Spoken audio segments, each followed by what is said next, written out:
বিশাল এক পাহাড়ের উপরে একটি ঈগল বাসা বানিয়েছিল। ঈগলের বাসায় ছিল চারটি ডিম। প্রতিদিন সকালে সে এগুলো রেখে খাবারের খোঁজে উড়ে যেত। একদিন ঈগল যখন বাসার বাইরে ছিল, তখন ভূমিকম্পে গোটা পাহাড় নড়ে উঠল। এতেই ঈগলের একটি ডিম বাসা থেকে ছিটকে পড়ে গেল। গড়াতে গড়াতে সেই ডিম এসে পড়ল পাহাড়ের নিচের এক মুরগির বাসার উঠোনে। মুরগি সেই ডিমকে নিজের বাসায় নিয়ে এলো, অন্যান্য ডিমের সাথে রাখল, যত্ন করে তা দিতে থাকলো। একদিন সেই ডিম ফুটে ঈগলের একটি সুন্দর বাচ্চাও বের হলো। মুরগির বাচ্চাদের সাথে ঈগলের বাচ্চাটিও বড় হতে লাগলো, কিন্তু সে ভেতর থেকে সব সময় অন্য কিছু অনুভব করত। আকাশে একদিন ঈগলের একটা ঝাঁককে উড়ে বেড়াতে দেখে সে মুরগিকে বলল, ইস, যদি আমিও তাদের মতো উড়ে বেড়াতে পারতাম। মুরগি হেসে উত্তর দিল, তুমি কিভাবে উড়বে?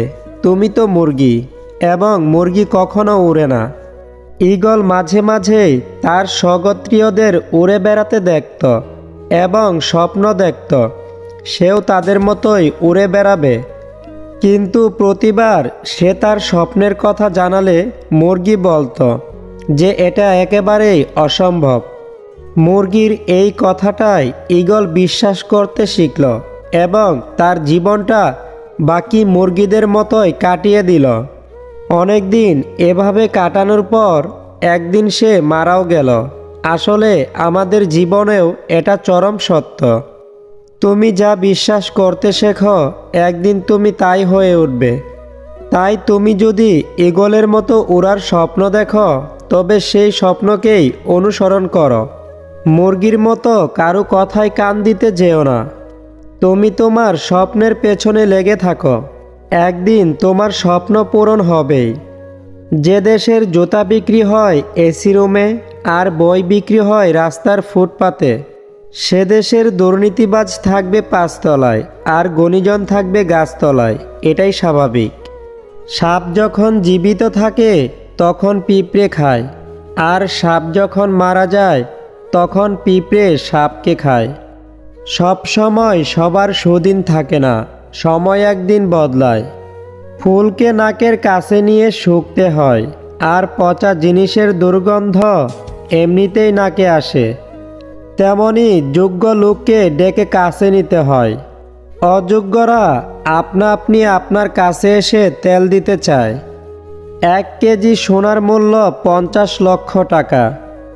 1 কেজি সাপের বিষের মূল্য 4 কোটি টাকা।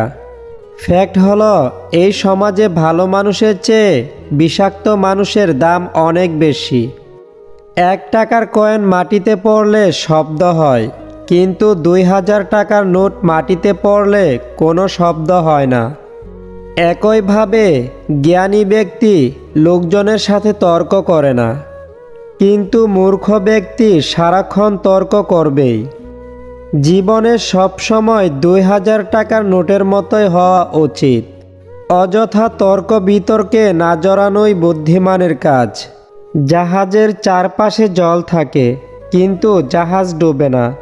যখন ওই জল জাহাজের ভেতর প্রবেশ করে তখনই ডুবে।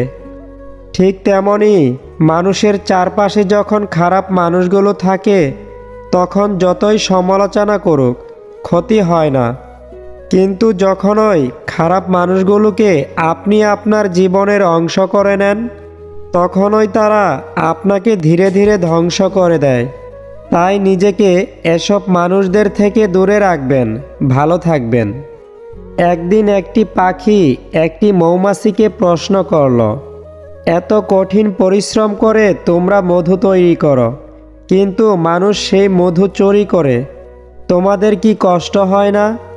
মৌমাছি উত্তর দিল, না, কষ্ট হয় না, কারণ মানুষ শুধু আমাদের মধুই চুরি করতে পারে, আমাদের কৌশল নয়। ঠিক তেমনি কেউ হয়তো আপনার অর্জিত সম্পদ চুরি করবে, তবে আপনার সত্তা চুরি করতে পারবে না। তাই জীবনে যতবারই কিছু হারাবেন, আবার নতুন করে গড়বেন। আপনার সত্তাই আপনার আসল সম্পদ। যা কখনোই চুরি করতে পারবে না। পৃথিবীতে সবচেয়ে সুখী মানুষ হলো পাগল। না আছে সুখ, না আছে কোনো দুঃখ, না আছে হিংসা, না আছে কোনো লোভ।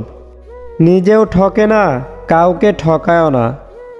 আয়নার কাচ যদি ঝাপসা থাকে, নিজের ছবিও স্পষ্ট দেখা যায় না। তেমনি নিজের মন যদি পরিষ্কার না থাকে, কাউকে ভালো মনে হয় না।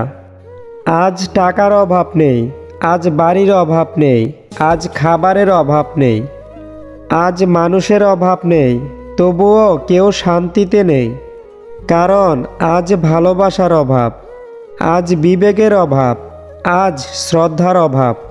একজন পুরুষ স্বাবলম্বী হলে চিন্তা করে কিভাবে স্ত্রী সন্তানদের আরও ভালো রাখা যায়। আর বেশিরভাগ নারী স্বাবলম্বী হলে চিন্তা করে, আমার এখন আর কাউকে দরকার নাই, আমি একাই চলতে পারি। হয়তো এই কারণেই আমাদের শিক্ষিত স্বাবলম্বী মেয়েরা ডিফুর্জের শীর্ষে রয়েছে। আগে মানুষের বয়সীকে সম্মান দেওয়া হতো, এখন মানুষের আয় দেখে মানুষকে সম্মান দেওয়া হয়। শুনতে খারাপ লাগলেও এটাই বাস্তব। যখন দেখবে দরিদ্ররা ধৈর্যহারা হয়ে গেছে, ধনীরা কৃপণ হয়ে গেছে, মূর্খরা মঞ্চে বসে আছে, জ্ঞানীরা পালিয়ে বেড়াচ্ছে, শাসকেরা মিথ্যা কথা বলছে, তখন বুঝবে একটি দেশ ও সমাজ নষ্ট হয়ে গেছে। বৃষ্টি তো তখনই হয় যখন আকাশ মেঘের ভার সইতে পারে না। আর কান্না তখনই হয় যখন হৃদয় কষ্টের ভার বইতে পারে না। এই পৃথিবীতে কেউ নিখুঁত নয়, কারো দেহে ক্ষত, কারো মনে, আবার কারো চরিত্রে। কম কথা বলুন, বেশি বেশি চিন্তা করুন। মনে রাখুন, যে মাছ মুখ বন্ধ রাখে সেই মাছ কখনো বড়শিতে আটকা পড়ে না।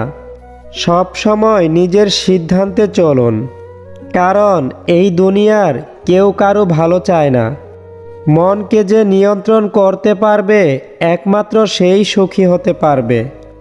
ঘরের লোক শত্রু হলে যা করবেন, তাদের সাথে যোগাযোগ বন্ধ করে দিন এবং আল্লাহর কাছে দোয়া করুন যেন তাদের সঠিক বুঝ দান করেন। সর্বদা সবাইকে সৎ কাজের আদেশ করুন এবং অসৎ কাজে নিষেধ করুন। দেখবেন ভবিষ্যৎ এমনিতেই সুন্দর হবে। তো বন্ধুরা, আজকের ভিডিওটি এই পর্যন্তই। ভিডিওটি আপনাদের কাছে কেমন লাগলো তা অবশ্যই কমেন্ট করে জানিয়ে দিন।